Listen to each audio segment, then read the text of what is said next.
Why would you form a committee of 10 people to fix a leaking roof? Which country are we, what are we saying as a nation? It shows to the incompetence of CS Murkomen. Because if he will form a committee to fix a leaking roof, what will happen to roads that have stalled in Nandi? He will form a whole African Union or United Nations to come and fix the roads in Nandi. Because if he cannot fix a leaking roof, if it's to fix, I can imagine, what about the stalled roads in Kenya? So that is the incompetence I wanted to call out on the floor of the House.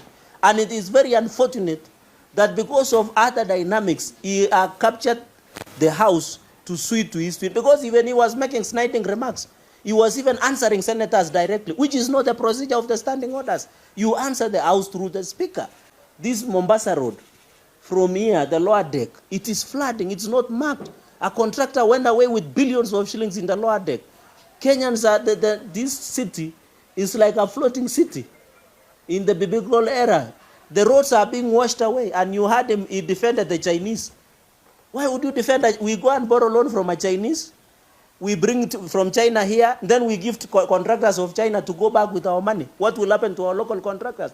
And that is why I'm coming up with a legislative called Public Procurement and Disposal Act to amend, to say that all contracts below 2 billion exclusively to local contractors, which are Kenyans. And number 2, all contracts below 200 million should be given to youth and special interest group. And I've shared it is with the legislative services. I know it will be gazetted, and I'll share with this. Of course, the small matter of the leaking roofs in KQ, and also disembarking of passengers. You know, now people are being rained on at JKIA. You disembark 50 meters from the veranda, and you get rained on. You can imagine if they are disabled or people who are expectant, people who are, and other children, people who are sick, you can imagine the inconvenience. Why would he donate to Mangu High School a plane which is still new? And this plane, if you look at this plane, why would you donate a plane that is worth $100 million to a school? You donate toys. What do you expect a high school child to do with a plane? And this plane is still new. That plane, according to the valuation, is $100 million. And it could have generated around $600,000. I've done my homework very well. That's why they feared me speaking at the floor of the House. Some people could have gone for long call and short call combined.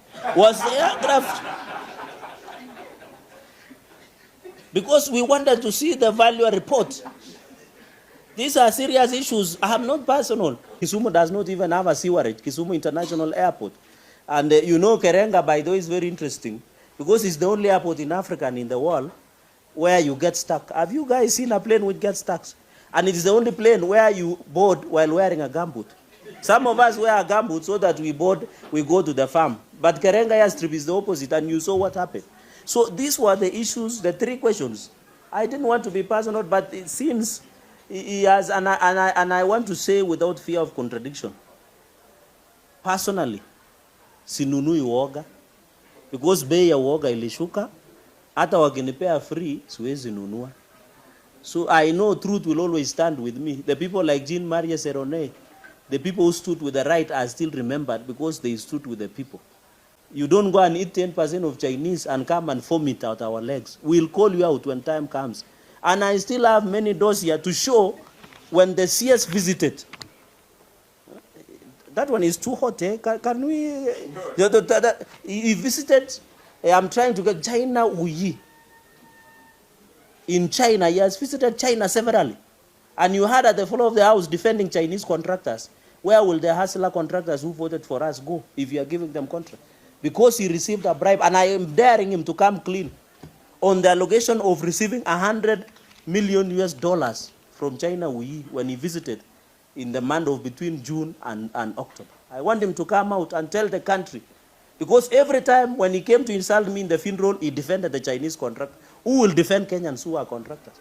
Or does it mean Kenyans, we don't have capacity of doing roads? Even slashing and cloaking drainages, do we need Chinese to come and slash? Where will our young people who do not have jobs go?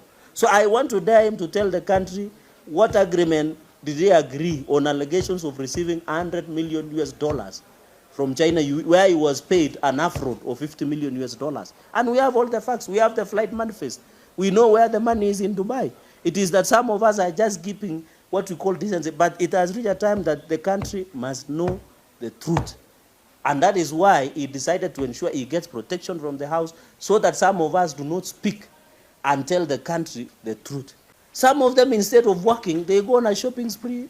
They wear 130,000. It's called Salvatore Cabarmaco. They wear expensive watches. They wear a lot of things instead of concentrating on the core business. And that is our concern.